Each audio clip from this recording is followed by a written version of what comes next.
pemain kita yang berlatih di sana bagus. Tapi kan pemain ini kan nanti selesai sudah habis.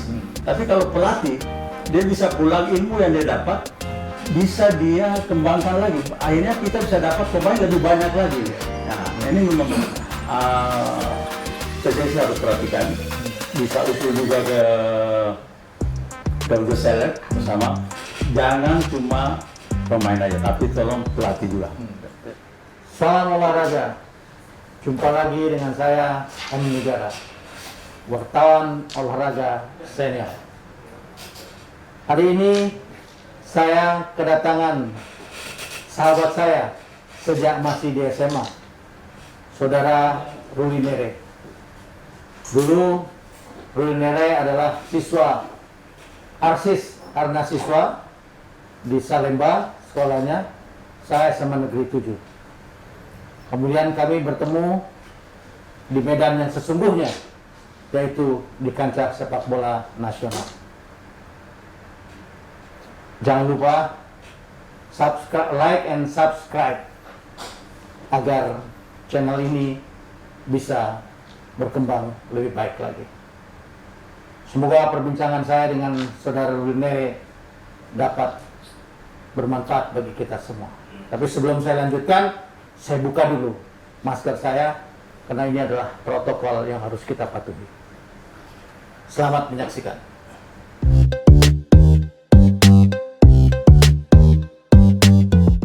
Inilah Saudara Ruli Nere yang saya kenal dulu, rambutnya keribu, kurus, kecil, ramping lah begitu.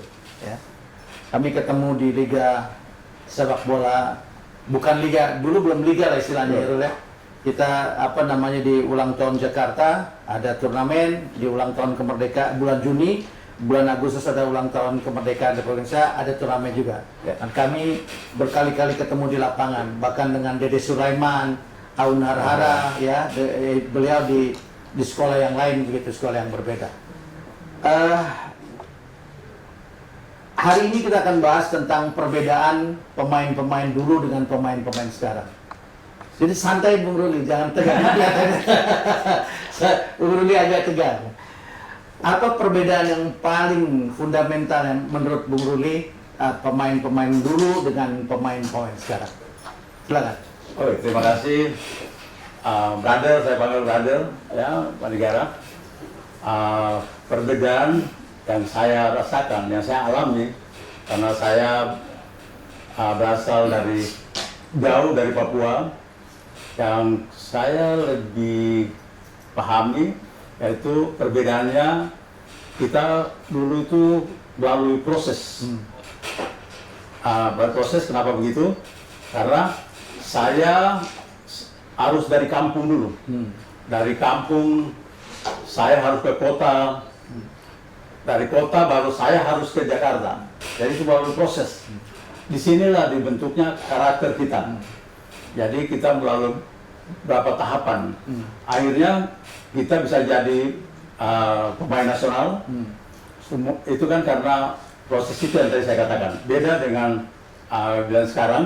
Sekarang itu kan instan. Jadi begitu namanya cepat, terus cepat hilang juga.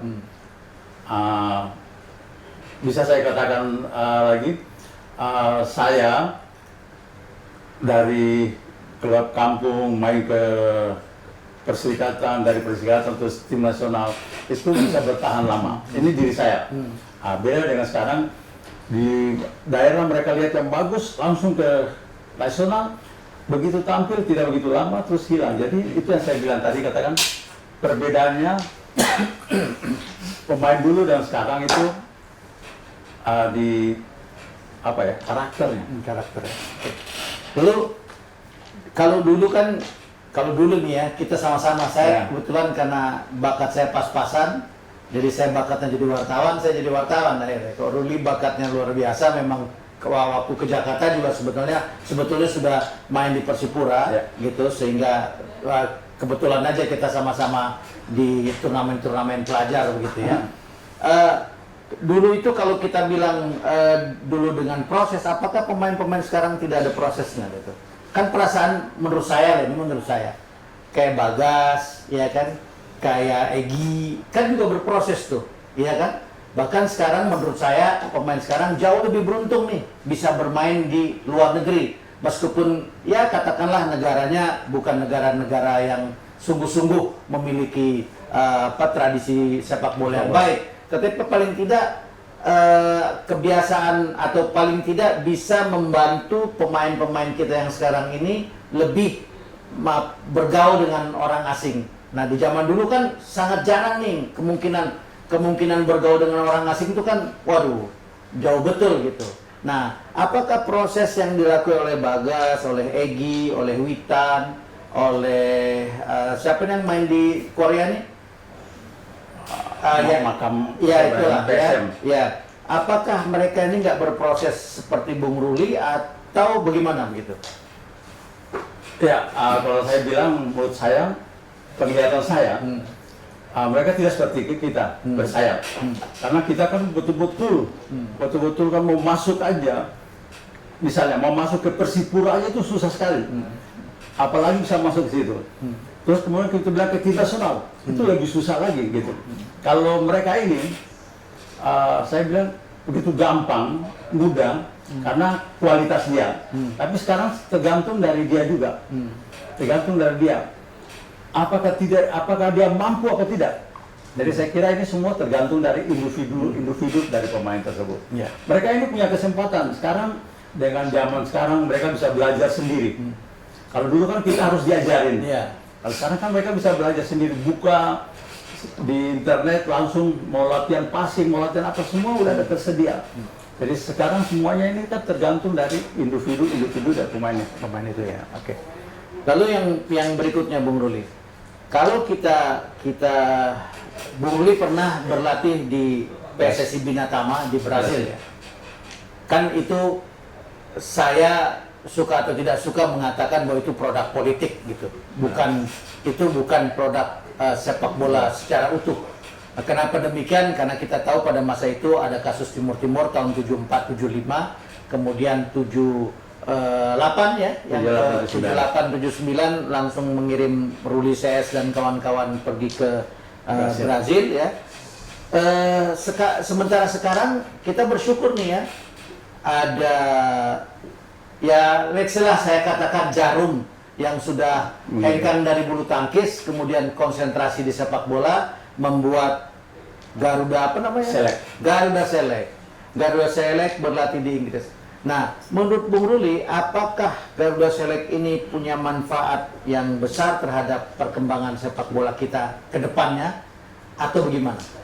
Menurut sepak saya bermanfaat sekali, karena mereka dilatih sama pemain-pemain nasional yang kita tahu juga nama-nama mereka, Danny Wise, CS, dan mereka juga langsung di sana adaptasi di sana dan juga banyak ikut bertanding dengan tim-tim di sana.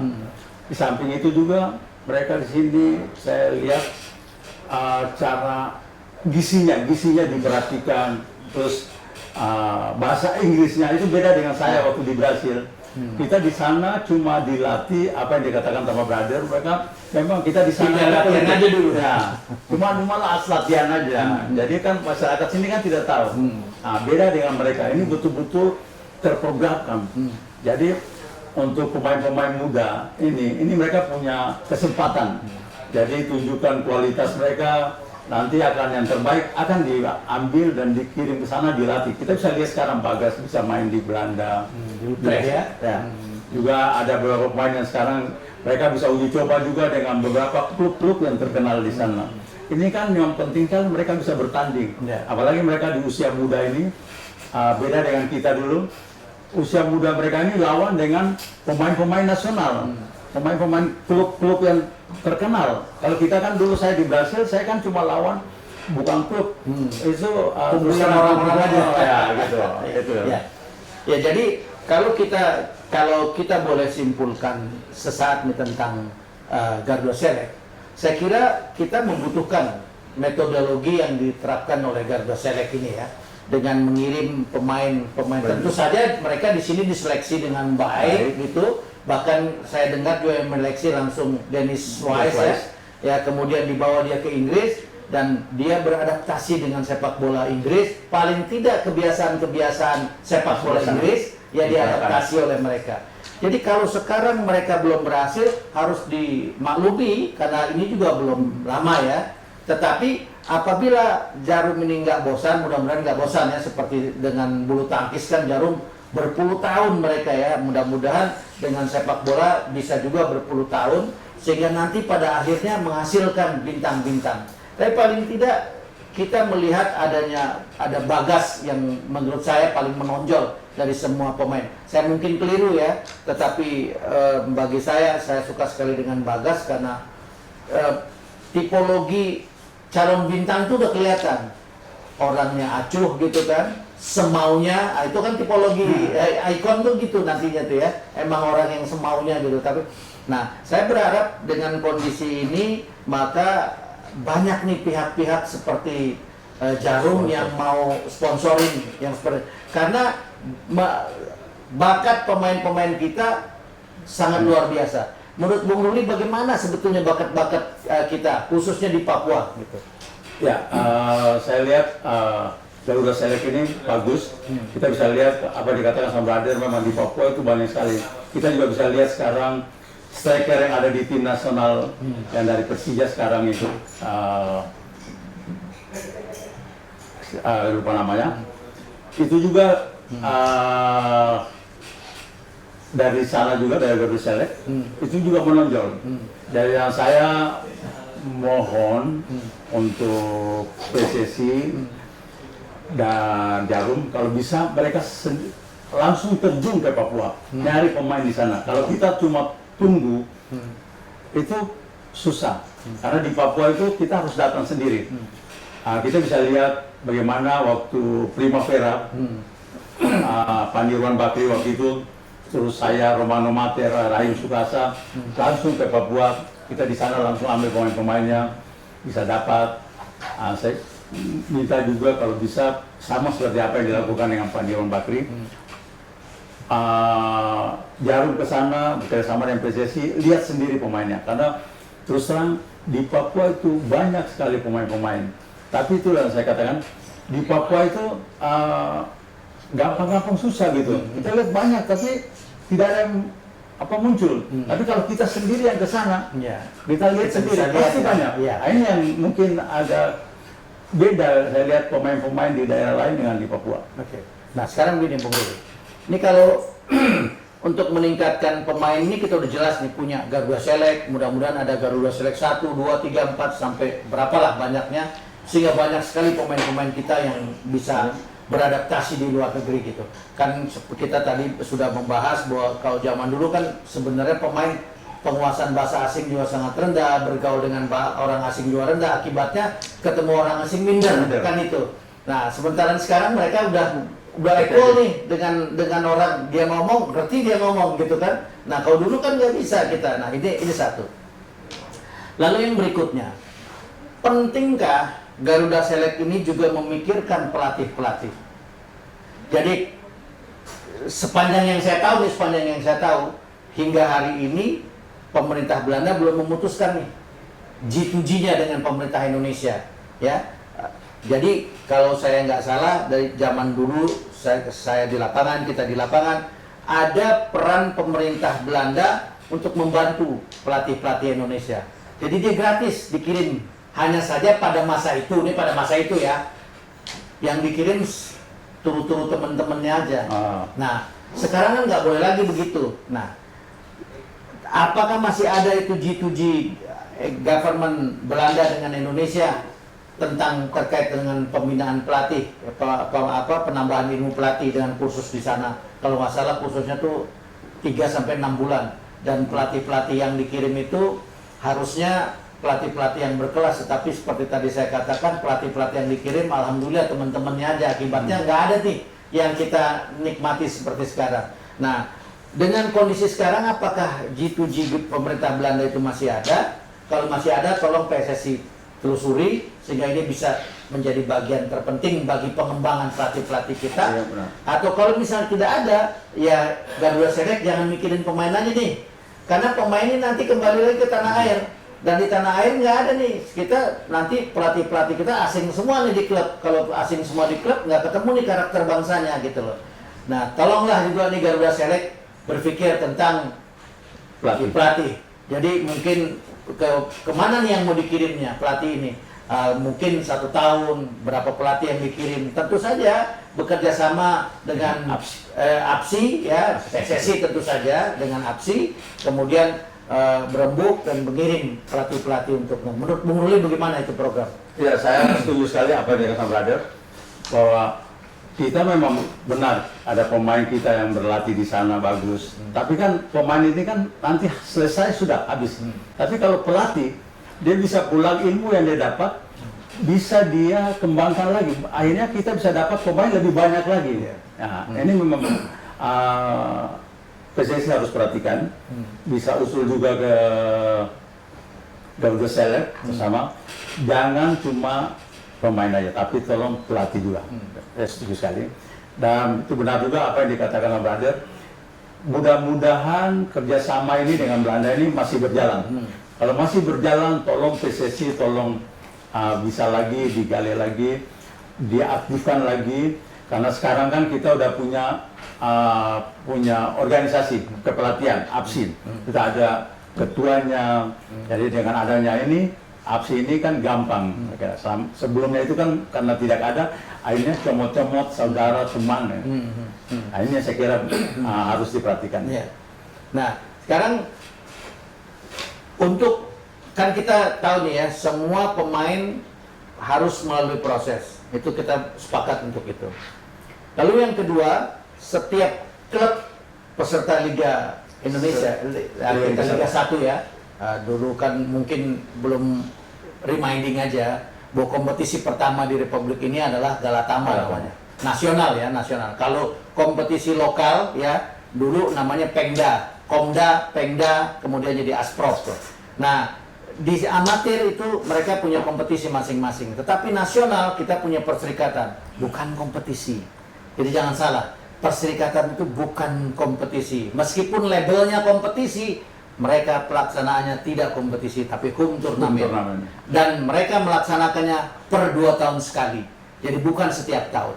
Nah, yang disebut kompetisi, full kompetisi pada masa itu 1978 Galatama. Dan sekedar mengingatkan kepada semua kita, pahlawan-pahlawan Galatama itu pertama Ali Sadikin, Akub Jainal, ya, kemudian Beni Mulyono, Beni Ardi, kemudian ada wartawan-wartawan olahraga, wartawan sepak bola. Ardi Syarif, saya belum. Ardi Syarif, almarhum, Bang Juhri Hussein, Mas Sumo Hadi Marsis, Valens Guadol, ya, kemudian Juli Mantos, ya, John Halmahera, Kadir Yusuf, John Halmahera, Tabrin Tahar, itu semua bos-bos saya, ya, senior-senior saya yang saya angkat topi untuk mereka, dan semoga mereka ditempatkan di sisi Allah yang terbaik karena jasa-jasa mereka terhadap dunia jurnalistik, ya, tentang dunia olahraga, khususnya sepak bola, ya, begitu besar menurut saya. Mudah-mudahan Allah mencatat itu sebagai kebaikan dan pahala bagi mereka. Amin. Nah, kembali Bung Roli. Setiap klub di luar negeri itu kan punya klub-klub bawahnya. Nah, kita kan dari dulu nih Galatama harus punya juniornya. Tapi karena learning by doing dibiarkan, ya. Kemudian Galatama harus dulu ada namanya garansi bank. Waktu itu 25 juta. Jangan salah loh, 25 juta pada masa itu dahsyat sekali loh, ya. Itu untuk 2 bulan gaji. 2 bulan gaji itu 25 juta untuk klub-klub. Tapi itu pun hanya 1-2 klub yang melakukan itu. Tapi karena alasan learning by doing dibiarkan. Nah, sekarang kan juga harus seperti itu. Menurut Bung Ruli udah berjalan belum nih kompetisi klub-klub di bawah dari klub-klub besar itu? Sekarang ini saya lihat yang udah mulai berjalan ada pro elite-nya. Di U16-nya udah jalan, U19, tapi di U23-nya belum. Mudah-mudahan ke depannya harus jalan karena ini adalah salah satu yang bisa membuat tim nasional kita ke depannya akan lebih baik karena pemain-pemain ini dilahirkan dari usia-usia ini. Memang zaman Galatama belum ada, mungkin baru pertama kali dibentuk. Tapi kan kita harus belajar dengan segala kekurangan untuk perbaikan sepak bola ke depan. Harus dilakukan kompetisi usia mulai dari 16, 19 dan seterusnya. Dan jangan lupa juga grassroots juga setiap klub juga harus punya. Karena ini adalah dasar fundamen untuk pemain-pemain untuk kedepannya. Oke. Nah sekarang terakhir Bung Ruli, apa harapan Bung Ruli dengan, ya kalau sekarang kan gini, orang protes kompetisi kok kayak home turnamen ditempatkan di satu kota. Sebetulnya situasi seperti sekarang harus dimaklumi, ini pandemi Bung. Jadi nggak apa-apa, yang penting sudah bisa bergerak, itu saja sudah cukup, ya. Jadi sepak bola sudah bisa bergerak, dia kompetisi tetapi di satu tempat, nggak apa-apa. Kita bikin segala model untuk membuat situasi ini bisa bergerak. Dibanding kita nggak melakukan apapun, apa nggak kesian dengan pemain, dengan pelatih, dengan tukang cuci, tukang setrika, dengan office boy, nggak kasihan. Kan kita harus kasihan dong.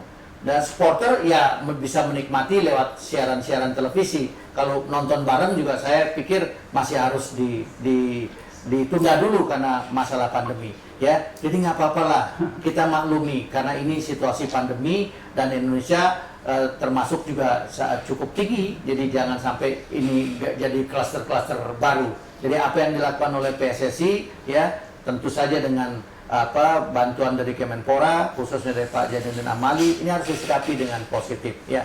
Tapi Anda boleh juga nggak setuju, itu hak Anda. Tapi yuk kita bangun sepak bola kita dalam keadaan perbedaan pandangan. Ya, terakhir Bung Ruli, apa yang Anda harapkan dengan adanya perbedaan antara pemain dulu dengan pemain sekarang? Dulu Anda tadi katakan tentang karakter. Sekarang apa yang Anda harapkan dengan karakter anak-anak muda seperti sekarang ini? Anak-anak muda sekarang saya harapkan jangan terlalu cepat puas. Karena kita untuk mencapai sesuatu prestasi itu kita harus berjuang. Apalagi dengan sepak bola sekarang bisa menghidupi masa depan. Beda dengan zaman saya dulu. Jadi untuk anak-anak muda, anak-anak nanti ke depannya ditentukan oleh dirimu sendiri. Jadi pergunakanlah masa mudamu sebaik-baiknya, berlatih yang serius karena semua sudah tersedia, tinggal dari dirimu sendiri. Sukses saja. Mantap. Jadi itu menurut Bung Ruli semua ada pada diri kalian masing-masing. Saya hanya mengingatkan loh, saya pernah menjadi asisten manajer Persija di zaman manajernya Mas Haryanto Baijuri. Saya menandatangani kontrak pemain tertinggi 1,7 miliar. Saya itu antara rasa bangga dengan rasa risih. Kenapa? Rasa bangga, wah ini pemain dahsyat ini. Gajinya 1 tahun, 1 musim, waktu itu cuma 10 bulan, 1,7 miliar. Tapi saya risih. Apa yang bisa mereka berikan dengan 1,7 miliar? Sekarang tentu dalam situasi seperti ini angka-angka itu masih belum muncul. Tapi ke depan kalau pandemi sudah lewat, angka-angka itu bahkan akan melebihi dari angka-angka itu sendiri. Kembali seperti apa Bung Ruli katakan, semua kembali kepada dirimu. Jangan cepat puas. Jangan cepat menyalahkan orang lain. Karena koreksi untuk diri kita adalah bagaimana kita menilai diri kita sendiri.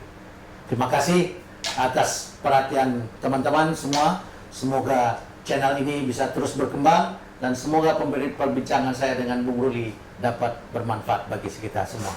Salam olahraga.